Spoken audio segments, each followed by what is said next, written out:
네, 조국혁신당 대변인 김부엽입니다.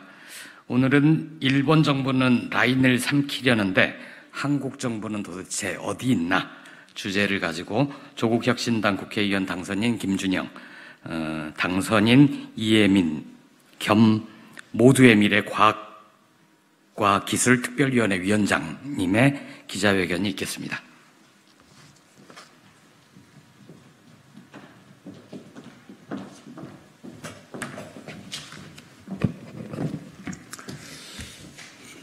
윤석열 검찰 독재 정권은 지난 4월 10일 총선에서 국민의 준엄한 심판을 받았습니다.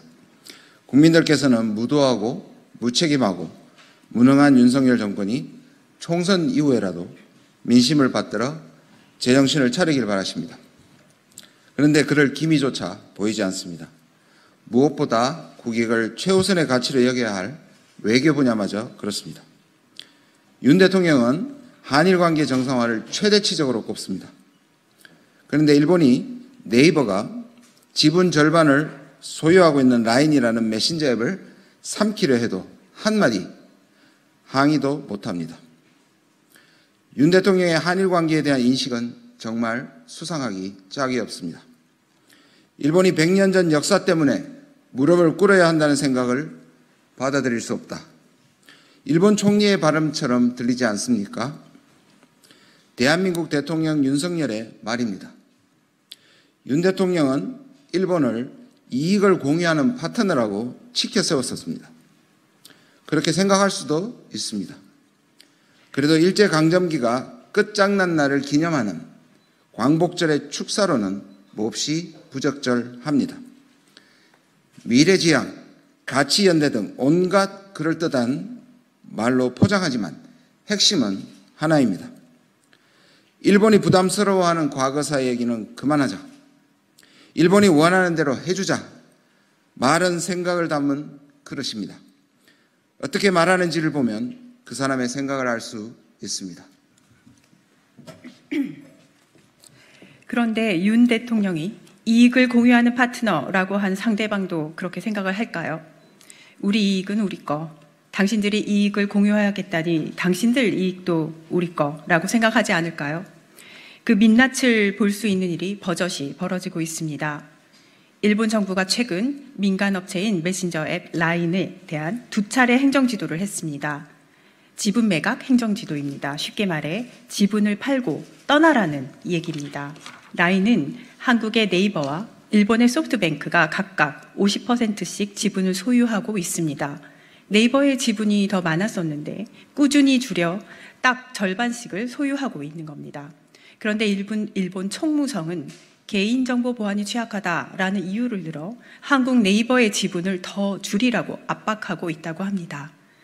기업의 개인정보 보안이 문제될 경우 보안에 대한 기술적 취약성 보안 조치를 명령하고 이행하지 않을 경우 벌금을 부과하는 게 일반적입니다. 그런데 일본 정부는 뜬금없이 지분 매각을 압박하고 있습니다.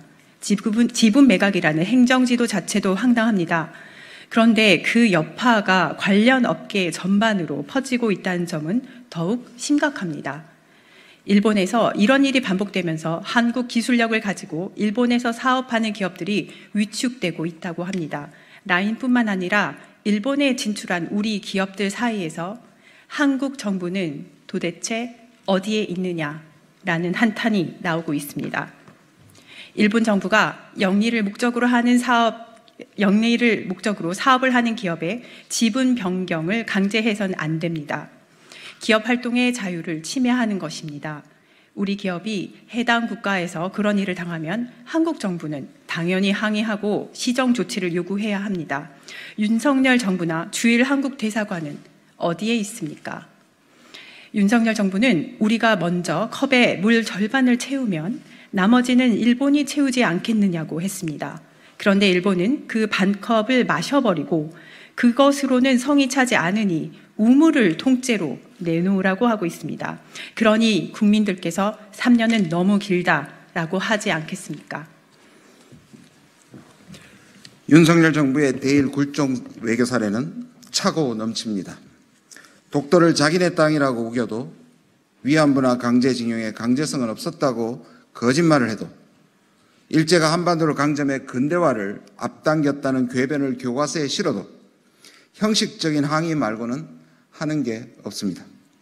그러니 이제 대한민국 기업에 지분 팔고 나가라는 얘기까지 하는 것이 아니겠습니까? 대일굴종 외교의 주역은 다름 아닌 대통령 윤석열입니다. 국가안보실 차장 김태효입니다.